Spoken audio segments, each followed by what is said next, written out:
right now. Hey guys, another day, another edition of Quarantine with Coaches. Today I got a fellow Blue Boy on with me, Tony Shiffman, offensive line coach at Lake Forest College. How you doing today, Tony? I'm doing good. How about yourself?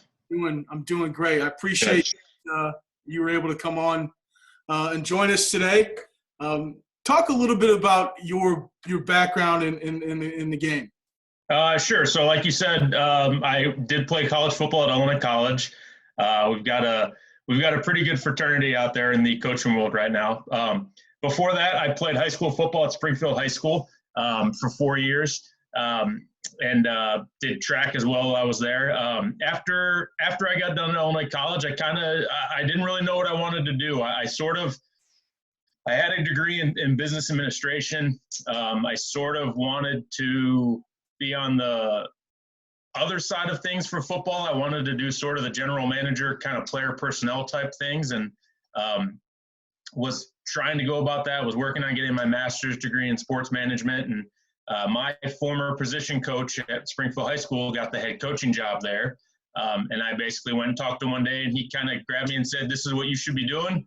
I'm going to have you come coach with us." And so that was kind of my entrance into the coaching world. So it was not something I planned on doing, but once I started to do it, it was second nature. It felt so natural. So coached there for 7 years. While I was working on my teaching certificate and on my master's degree.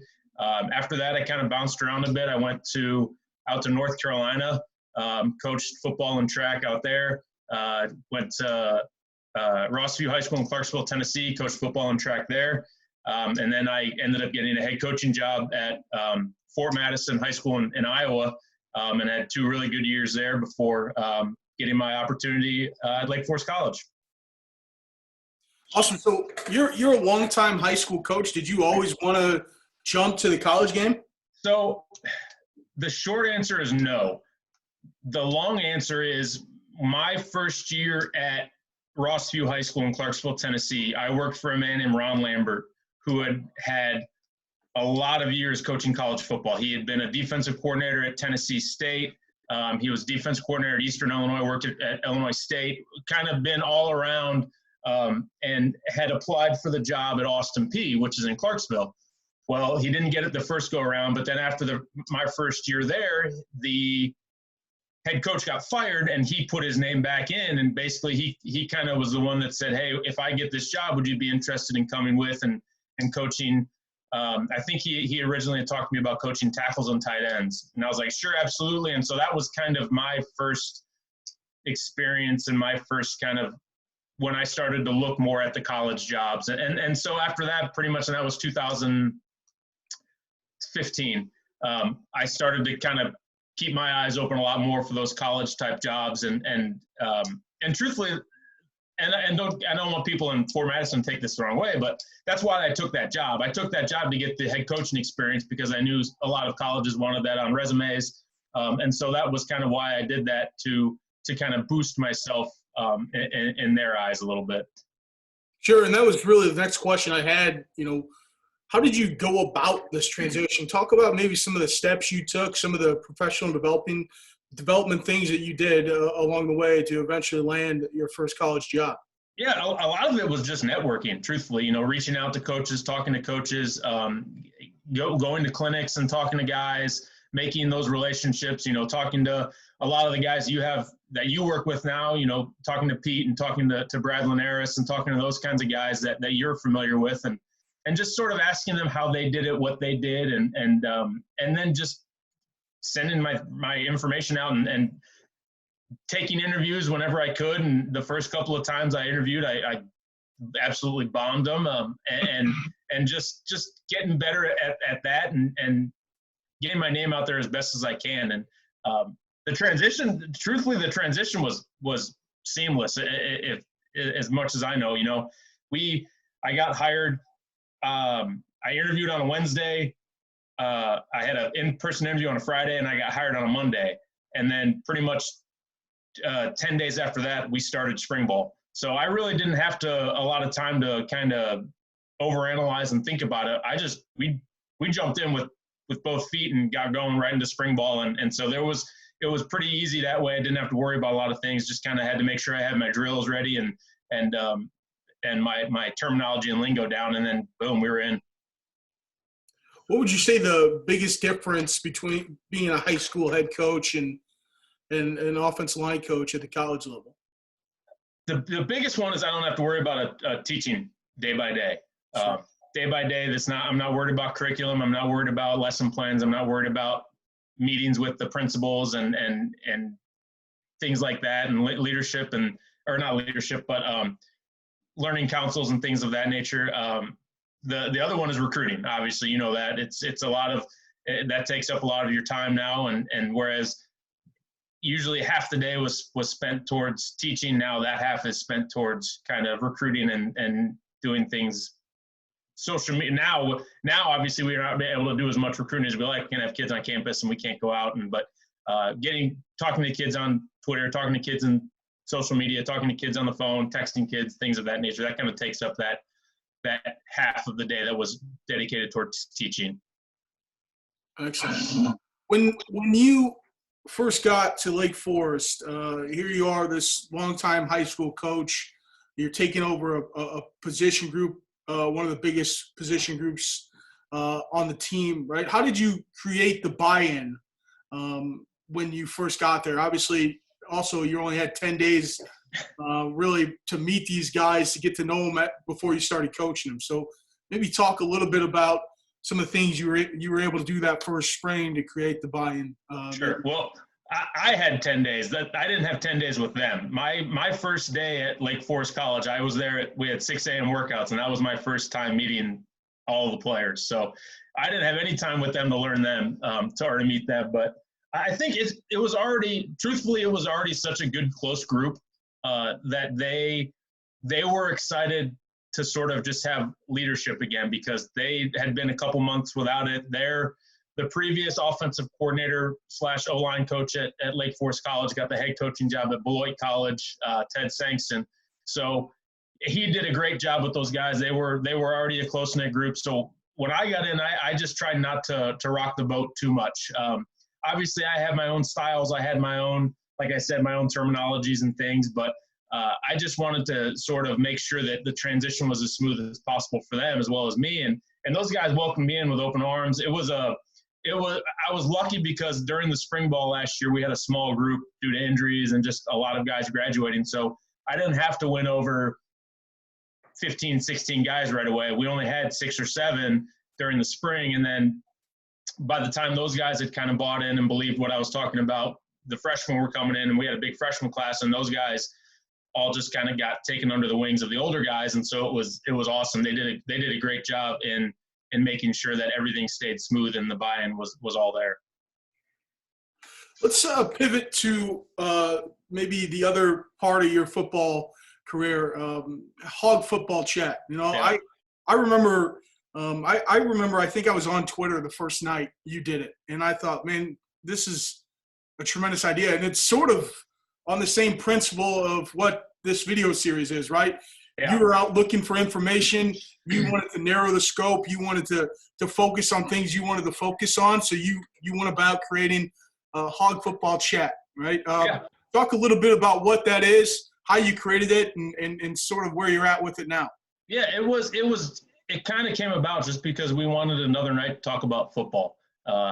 It was something to kind of take up the time. Coach Fisher had started the Texas high school football chat in January of 2015, and a lot of us participated, and Jack Dingus and I sort of started putting our heads together and thinking about a way to have it specified to just offensive linemen. And so we kind of started it to brainstorm and came up with the idea of this. And I think it was March or April of that year we started doing the first ones. And originally we had intended on it being an offensive and defensive line chat. And I can still remember to this day, we tried to do a defensive line one early on, and it was awful. I mean, it was like crickets. So we were like, yeah, we're never going to do this again. Let's stick to the offense. So it kind of snowballed from there, really. It's become sort of its own kind of entity now. It's taken definitely a life of its own. But it's just truthfully the whole reason was it was just another excuse to get on Twitter and talk about football with a bunch of guys. And we've been lucky enough that it's kind of adapted and evolved into now a clinic, and so now you can talk to a lot of guys face to face, and it's great for when guys go out to clinics and guys go out to the Glazier clinics and the AFCA, and they can see people and say, oh, I know this guy, we've talked on Twitter before, now I can meet him face to face and shake his hand. So it's really become a great kind of networking tool, and really something I'm really proud of that is out there in the social media age. Yeah, so you started with a meet and greet eventually, or you progressed to a meet and greet right at the convention one year, and now you're hosting clinics. Obviously, University of Wisconsin Whitewater was set to host one this past weekend. Yeah. Can you talk about how you've branched out and started to really make this more of an in-person networking thing at least once or twice a year? Yeah, so it was Pete Jennings' idea, and he followed it a couple times, and so Pete and I, obviously Pete went to Illinois College. We didn't cross paths there, but Pete and I have a more of a background because Pete went to Fort Madison, so that's where I was a head coach at. So we had started I knew of Pete, and Pete kind of knew of me, and so we chatted a couple times on Twitter here and there, and he, like I said, he kind of jumped in here and there on the Hog Football Chat, and somebody at some point had said the idea of like, oh, we should do a clinic, and so it kind of got my gears turning, and Pete was the one, truthfully, when he was at Rhodes, that said, hey, we'd love to host this, let's see what we can do, let's do it. And so then it kind of got a lot more serious, and we started to reach out to speakers, and we did the first 2 years at Rhodes College, and it was, the first year was really good. The second year, it kind of, I don't want to say fizzled, but it dropped in attendance a little bit. And then with Pete moving to Whitewater last year, it blew up. I mean, I think we had 180 coaches or something there last year, and so it kind of it became something, again, like I said, it kind of took a life of its own, and it became bigger than what we had hoped in year 3. And so we were really excited about this year. Unfortunately, everything going on, we're not able to do it, but we're excited for the future of it. We really think that it's just going to be something that can keep being bigger and bigger and bigger, and truthfully, it's not even about that for us. It's about, like you said, kind of getting those guys together and just having some fellowship and talking about football, and having something offensive line specific that isn't necessarily the cool clinic or something along those lines, where it's a little bit smaller level and a little bit more. I can't think of the word I'm trying to think of, but just a little more personal. Sure. You remember the first time you were doing a Hog Football Chat and like a big name offensive line coach or offensive mind jumped in? Who was it? And you think maybe like, holy cow, this thing is gonna have some weight to it? I can tell you exactly what it was. It was when Kevin Moai got on. Sure. And I was like, because originally when we started, I can still remember to this day, I think the first time we had 17 people, and I was like, this is great, this is awesome. And one of the times in that spring, Kevin jumped on, and I want to say at that point he was coaching high school ball. It was right before he started working for the Bears. And he jumped on, and I was like, holy crap, is this really – I think I sent him a message. I was like, is this really Kevin Moai? And he was like, yeah, I love what you guys are doing. I followed it a bunch of times, but I just wanted to participate this time. And that's kind of when it was starting to be like, oh, crap, this is going to be pretty cool.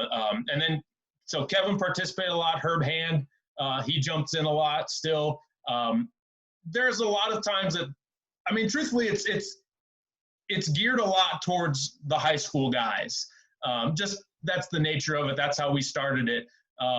That's who participates the most. But there are some college guys that do get on there quite a bit, and those two being kind of those were the biggest kind of aha moments that it was working, it was going and trending in the right direction.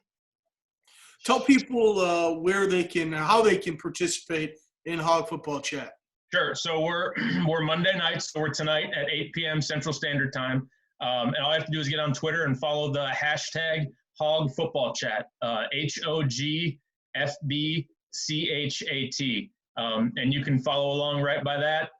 We post questions every We post a question at 8:15, 8:25, 8:35, and 8:45. So it's 4 questions a night. And just participate. You know, the biggest thing I always recommend on there at the end of the night is to follow coaches, because number one, networking, you never know who you're going to meet. You never know who you're going to talk to. And number two, at times like this, when we're all kind of stuck inside, sort of stuck on our phones, on our computers, you never know who you're going to talk to and what relationship you're going to build and what kind of information you might be able to gather and gain for your own football experience. And you better have your best gift game ready to. Oh, absolutely. I don't know how that started, truthfully, but that's like my favorite part of it. Like, I will search for 25 to 30 minutes before the chat to try to find a good gift for my intro. It's kind of painstaking a little bit. Awesome. Well, that's Tony Shiffman, Lake Forest College offensive line coach, fellow Blue Boy, hashtag IC Coaches Cradle. Thanks for joining me, Tony. Thanks for having me. Of Quarantine with Coaches.